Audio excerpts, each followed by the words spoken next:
नमस्कार। मेरे सामने यहाँ 58-59 वर्षीय व्यक्ति जिनके हाथ की वर्तमान की क्या क्या गतिविधि है उसको मैं यहाँ पर बताने वाला हूँ। इनकी उंगलियों के क्या फल वर्तमान में कहते हैं, इनके पर्वत क्या कहते हैं, इनकी रेखाएं क्या कहती हैं, इन सब पर मैं क्रम से प्रकाश डालूंगा और अंत में आपके सवालों के जवाब। सबसे पहले क्या बात कर लेते हैं आपकी कनिष्ठा उंगली के बारे में। कनिष्ठा उंगली सूर्य की उंगली के प्रथम पर्व तक पहुंच जाए सर्वश्रेष्ठ उंगली होती है। व्यक्ति का अच्छे विचार रखना, दूसरों के प्रति दयालुता के भाव रखना, अच्छी सोच रखना, जीवन के बुढ़ापे के अंत समय तक अच्छी याददाश्त का बना रहना और साथ ही साथ प्रभावी ढंग से अपने काम के प्रति जुनून होना। तो ये सब कुछ यहाँ इस उंगली की लंबाई बताती है।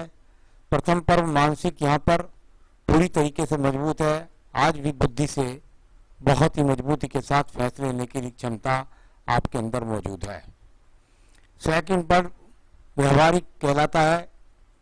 बहुत माइनर रेखा है, कभी कभार छोटा मोटा क्रोध आ जाता हो तो दूसरी बात है, लेकिन कुल मिलाकर व्यक्ति का व्यवहार वर्तमान में ठीक है। तीसरी फिंगर पर किसी प्रकार की राहु रेखाएं मुझे दिखाई नहीं देती। यानी अगर मैं यहाँ पर देखता हूँ कोई अंगूठी के नीचे कोई राहु रेखा आ गई हो तो पता नहीं, लेकिन कुल मिलाकर के यहाँ पर मुझे राहु रेखा दिखाई नहीं देती। यानी अभी भी वर्तमान में आपके धन के आगमन बने हुए हैं। आइए बात करूंगा मैं आपकी सूर्य की उंगली के बारे में।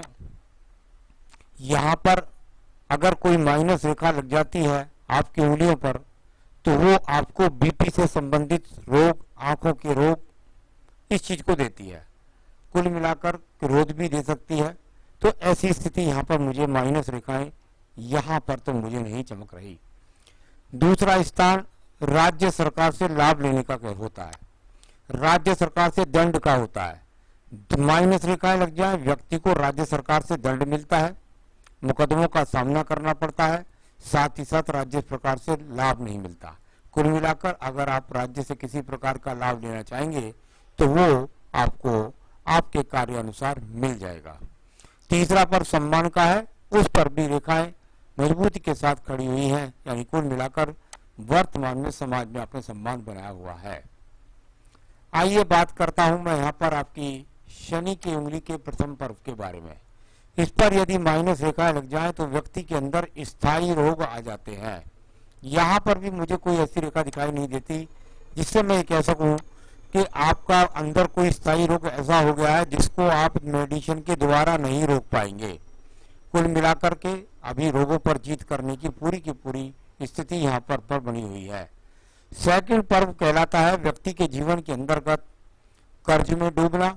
इस पर माइनस रेखा लगे तो कर्ज में डूबता है व्यक्ति। व्यक्ति का धन लौट करके नहीं आता है। बहुत हल्की माइनर सी रेखा है, 2-4 महीने व्यक्ति के पास, किसी के पास आपका धन चला भी जाएगा तो वापस लौट करके आ जाएगा। तीसरा पर परिवार के सबको संपन्नता के साथ उसका खर्च चलाना, ये यहाँ पर ठीक मजबूत रेखा बनी हुई है। आइए बात करते हैं हम आपके पर्व के प्रथम के बारे में। बृहस्पति का प्रथम पर्व पेट खराब, माइनस रेखा होंगी तो पेट खराब होगा, या अल्सर के रोग हो जाएंगे, या किडनी के रोग हो जाएंगे, या कुल मिलाकर के शुगर, लीवर, इस तरह के रोग हो जाएंगे। अभी यहाँ पर मुझे इस प्रकार की कोई भी ऐसी रेखा दिखाई नहीं देती जो रोग आपको जीवन में नुकसान पहुंचा सके। सेकंड पर्व हल्की हल्की माइनर रेखा है, बस ठीक है, पत्नी के साथ तालमेल सामान्य रूप सा है। तीसरा पर्व यहाँ पर संतान सुख कहलाता है। बहुत मजबूत रेखा तो नहीं है, ना ज्यादा खड़ी हुई है और न ही किसी प्रकार से कोई माइनस दिखाई देती है। सामान्य सा सुख सहयोग संतान से भी है। आइए बात करते हैं बुध पर्व पर खड़ी हुई रेखाओं के बारे में। बुध का पर्व और इस पर खड़ी रेखाओं का होना बहुत अनिवार्य है। यदि यहाँ पर सब रेखाएं अस्त हो गई तो समझ लीजिए कि धन के आगमन ही अस्त हो जाएंगे, यानी कि धन के आगमन ही उस व्यक्ति के पास नहीं होंगे। यहाँ कुल मिलाकर के धन के आगमन है और सूर्य पर्व से बुध को रेखा बने तो ऐसे व्यक्तियों को दौड़ भाग, टूर, ट्रेवलिंग, एक्सपोर्ट इंपोर्ट से लाभ मिलता है, क्योंकि सूर्य से ये रेखा जा रही है बुध पर्व की तरफ। जब मैं बात करता हूँ सूर्य पर्व की तो यहाँ पर राज्य सरकार से नौकरी के लिए यहाँ से राजनीतिक कार्यों में सफलता के लिए, और यहाँ पर कुल मिलाकर बहुत सर्वश्रेष्ठ सम्मान अवार्ड मिलने के लिए। ऐसी कोई भी रेखा नहीं है, लेकिन एक्सपोर्ट इंपोर्ट वाली जो हमारे विज्ञान में रेखाएं होती हैं वो यहाँ पर विराजमान है। तो राजनीति से मुझे यहाँ पर कोई लाभ नहीं दिखाई दिया, और कहीं दिखाई देगा तो बता दूंगा अंतिम सवाल में, तो यहाँ दिखाई नहीं दिया।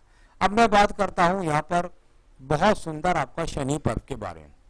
शनि का पर्व ने पहले वी का ट्रायंगल बनाया, और फिर इसमें से अन्य शाखाओं का उगना भी रहा, यानी वी का ट्रायंगल बने और उसमें से शाखा ऊर्जित हो, तो ये तो करोड़पति अरबपति की रेखा होती ही होती है, इसमें कोई शक नहीं है। इसको अगर कोई माइनस रेखा आने वाले समय में काटने लगे तो बात दूसरी है, लेकिन मेरे हिसाब से ये करोड़पति अरबपति की रेखा ही है, इसमें कोई भी शक नहीं है। चलिए इसको मैं सवाल में अंत में बताऊंगा जब मैं आपके यहाँ 58वें 59वें वर्ष पे देखूंगा। तो यहाँ मुझे तो अभी 58वें 59वें वर्ष में किसी भी प्रकार से कोई वो है नहीं, लेकिन कब से आपको ज्यादा तरक्की मिलेगी ये बताऊंगा आपके सवाल के जवाब। बृहस्पति के पर्व पर कितने ही ब्रैकेट्स बनने के प्रयास करते हैं, यानी ये तो निश्चित बात है कि व्यक्ति के पास अभी भी कई प्रकार की संपत्तियां हैं, और कुल मिलाकर आने वाले समय में भी और संपत्तियां बनेंगी, क्योंकि चतुर्भुज बनने का प्रयास कर रहे हैं। आने वाले समय में अभी और संपत्तियां भी आपके जीवन में बनेगी। बृहस्पति न दबा हुआ है न उठा हुआ है, सहयोग करेगा, चिंता की कोई आवश्यकता नहीं है। अब मैं बात करता हूं आपकी यहाँ पर हृदय रेखा के बारे में। हृदय रेखा, और यहाँ पर इसको देखता हूं तो कोई बहुत ज्यादा ऐसी नहीं है कि जो ज्यादा कटी फटी हो या किसी प्रकार की हो, बड़ी मजबूत और बड़ी संतुलन के साथ में धनुष आकार अगर हृदय रेखा होती है तो उसको उत्तम ही माना जाता है। अगर सीधी होती है एकदम ज्यादा तो व्यक्ति हार्ड प्रवृत्ति का होता है, धनुषाकार होती है तो व्यक्ति अपने आप में मोल्ड कर लेता है, किसी प्रकार का कोई हृदय रोग भी नहीं दिखाई देता। अभी यहाँ पर पति पत्नी के बीच में संबंधों में भी कोई खराबी नजर नहीं आती। चलिए मैं बात करता हूँ निम्न पर्व से निकलने वाली मंगल रेखाओं के बारे में, उनका रेखाओं का संबंध और शनि पर्व तक पहुंचना और उसको देखना, यानी कुल मिलाकर मेहनत के द्वारा धन के आगमन की रेखाएं, और सूर्य पर्व तक पहुंचना यानी कि एक्सपोर्ट इंपोर्ट के द्वारा धन का कमाना, और ये सब रेखा यहाँ पर मजबूत है। व्यक्ति कर्म करने वाला है और बहुत ही मजबूत स्थिति यहाँ पर है। चलिए अब बात करते हैं आपके अंगूठे के प्रथम पर्व के बारे में। वो यहाँ पर बिल्कुल प्रथम पर्व पूरी तरीके से कोई चरित्र खराब का नहीं। सेकंड पर्वत पर देखता हूँ तो तर्क शक्ति भी बहुत मजबूत है, किसी के साथ सही रूप से बहस भी कर लेते हैं, आंखें मीच करके उसकी बात की हाँ में हाँ नहीं मिलाते। बुद्धि रेखा को देखिएगा, बुद्धि रेखा बहुत ही बैलेंस के साथ में बुद्धि रेखा भी है, इस पर किसी प्रकार का दीप भी नहीं है, किसी प्रकार की यहाँ पर कोई एक्स के चिन्ह भी नहीं है, और कोई खराब चिन्ह भी यहाँ पर नहीं है। कुल मिलाकर ये अपने आप में ये ठीक है। यहाँ अंत में जाकर त्रिशूल सा बनाने का प्रयास करती है, उत्तम तो नहीं है लेकिन ठीक है, इससे कोई परेशानी नहीं है। यानी बुद्धि रेखा भी सर्वश्रेष्ठ है, बुद्धि निर्णय लेने की शक्ति भी मजबूत है। द्वितीय मंगल पर्वत पर किसी झगड़े झंझट कोर्ट कचहरी का मुझे यहाँ पर कोई चिन्ह या बिना वजह किसी से लड़ने झगड़ने के चिन्ह यहाँ पर नहीं है।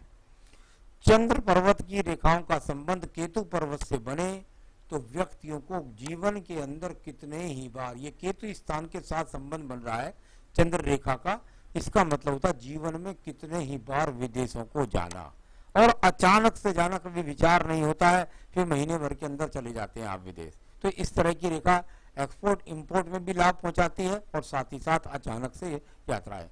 यहाँ पर कोई डिप्रेशन की रेखा नहीं है, यहाँ पर कोई चरित्र खराब की रेखा नहीं है। थोड़ा बहुत स्वास्थ्य को ध्यान रखना है, क्योंकि केतु पर जरा कुछ ज्यादा गति, पूजा पाठ में व्यक्ति को ज्यादा समय नहीं मिल पाता है, तो थोड़ा स्वास्थ्य का ध्यान रखें। अब बात करते हैं आपके पास यहाँ पर व्यापारिक रेखाओं के बारे में। 1, 2, 3 और फिर आयु के इस पक्ष की रेखा यहाँ से चलती हुई, यानी आपके जीवन में पिछले समय में भी आपने कई तरह के व्यापारों को अदल बदल किया होगा, छोटा मोटा परिवर्तन उनमें होता रहा होगा, क्योंकि बहुत स्थिति ऐसी नहीं चलती कि बहुत स्थिरता के साथ काम चल सके। ऐसी रेखाएं जब होती है तो उनका ये नुकसान होता है। यहाँ पर अगर मैं भाग्य रेखा की बात करता हूँ, थोड़ा सा आयु रेखा के पक्ष को लेकर के जुड़ करके चलती है, दोमुखी होकर के। कुछ परिवार से भी कभी कभी व्यक्ति को काम मिल जाता है और उसको व्यक्ति आगे बढ़ाता है, और फिर ये भाग्य रेखा मंद होती तेज होती आपके अंदर चलती ही चली जाती है और जहाँ पर पहुँचती है वहाँ पर हल्का सा यव देने के बाद फिर वो आगे पहुँच जाती है। तो चलिए, मैंने यहाँ पर यहाँ बताया, थोड़ा सा हल्का सा यव यहाँ पर मुझे दिखाई देता है और वो उसका समय ख़त्म हो जाएगा कब, उसके बाद आपको अच्छी स्थिति मजबूत बनेगी, ये बता रहा हूँ। तो भाग्य रेखा है आपके पास, ऐसा नहीं है कि बुरा जीवन आपका बीता है। शुक्र पर्व संसाधनों का पर्व होता है और संसाधनों के पर्व को यदि मैं देखता हूँ तो यहाँ पर सामान्य रूप से ठीक है, कोई रेखा काट के आयु रेखा को आगे नहीं बढ़ी है। यानी ये अपने आप में इस बात का संकेत है कि व्यक्ति के पास में कुल मिलाकर संसाधन भी ठीक ठाक है। यहाँ बात करते हैं आपकी आयु रेखा के बारे में, और ये देखिए बृहस्पति पद के ऊपर तक चली गई। हमारे विज्ञान में कहते हैं यदि आयु रेखा से कोई शाखा जाकर के बृहस्पति को मिल जाए तो वो व्यक्ति को लंबी आयु देती है। ये रेखा आपकी जहां पर आयु की खत्म हो गई है, ये लगभग आपके जीवन का ऐसा समझ सकता हूं कि करीब करीब 46-47वां वर्ष होगा। तो 46-47 वर्ष की आयु है क्या आपकी? बिल्कुल नहीं। 46-47वें वर्ष में अगर गैप रह जाता है हल्का सा तो स्थान परिवर्तन हो सकता है, कुछ खरीदारी हो सकती है बड़ी। यहाँ आयु रेखा आपकी जाकर भाग्य रेखा के साथ संपर्क बनाती है, यानी ये एज बैठती है लाकर जाकर के 78-80 वर्ष के आसपास। तो इस तरीके से जो आपकी रेखाओं के फल हैं इन सबको मैंने क्रम से बताया, और अब बताता हूं मैं आपको यहाँ पर संतान रेखा आपके हाथ से स्पष्ट चमक नहीं रही है तो कुल मिलाकर वो पत्नी के हाथ से पता चलती है। आइए बात करते हैं इसके बाद आपके सवालों पर। क्या मेरा करोड़पति अरबपति बनने का योग है? 100% है। करोड़पति तो आप हैं इस समय, और अरबपति भी बनने के 100% चांस आपके हाथ के अंदर है। मैं राजनीति में कितना सफल होऊंगा? क्या मेरी एमपी बनने का सपना पूरा होगा? देखिए, मैं किसी के बारे में ईश्वर नहीं हूँ, भगवान नहीं हूँ, जो कि जो हाथ की रेखा मैंने एमपी लोगों के एमएलए के मेरे पास हाथ आते रहते हैं, उस तरह का यहाँ पर अभी कोई मुझे योग 5 साल तक तो दिखाई नहीं देता। तो मेरे हिसाब से इसका टारगेट ना करके आप अपने सही टारगेट को चुने तो ज्यादा अच्छे रहेंगे। मेरे सारे कार्य संपन्न होते होते क्यों रुक जाते हैं, पैसा आते आते क्यों रुक जाता है, इसका मैं उपाय बता दूंगा, फिर ये बाधाएं भी खत्म हो जाएंगी। मैं इंडस्ट्रियल जैसे एक्सपोर्ट इंपोर्ट का बिजनेस कब तक सफल होगा? आपका ये बिजनेस निश्चित रूप से 2022 के बाद होगा।